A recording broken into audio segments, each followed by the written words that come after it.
Ang programang ito ay rated SPG. Striktong patnubay at gabay ng magulang ang kailangan. Maaaring may masiselang tema, lengguwahe, karahasan, sexual, horror o droga na hindi angkop sa mga... Magandang araw mga kaibigan. Narito ang hindi nyo dapat papalampasin ngayong gabi sa ating paboritong palabas sa EPJ Batang Quiapo. Inihanda na nila ni Tanggol ang mga sasakyan upang ipain ito kay Tisay at balak nga ni Tanggol na lalapitan niya si Tisay upang yayain ito na dadalhin niya sa kanilang lugar.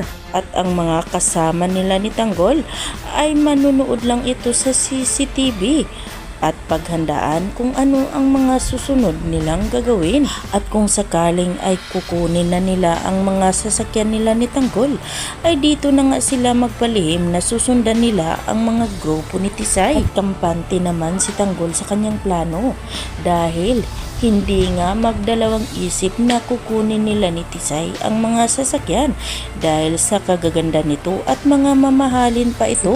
Sigurado si Tanggol sa kanyang naisip na hindi magdadalawang isip na kukunin nila ni Tisay ang mga sasakyan. At sa galit ni Boss Divina, naisipan niya ito na kapag mahuli na nga nila ang mga kagrupo ni Tisay ay uubusin nila ito. Dahil nga, para malaman nga daw nila ni Tisay na hindi basta-basta ang kagrupo na niluluko nila. Ngunit nag-alala naman si Madonna sa ating bida na si Tanggol dahil baka matuluyan nga daw na maakit ito ni Tisay. Dahil alam ni Madonna na magaling manluko si Tisay, pero kampante naman si Tanggol na handa nga daw siya sa kanyang gagawin kapag gagawin ito ni Tisay sa kanya. Sa kabilang banda naman, nagsisisi na si Rigor sa kanyang ginawa kay Lena, ngunit huli na ang lahat dahil hindi naman magpapatalo si Lena at kinalat na nga niya ang mga pangyayari sa kanila ni Rigor. At tuluyan na ngang nasira ang utak ni Lena at wala na siyang pakialam kung meron mang masisirang buhay sa kanila ni Rigor. At di na mapipigilan pa ni Rigor ang kinalat ni Lena dahil huli na ang lahat. Habang sila Lucio naman,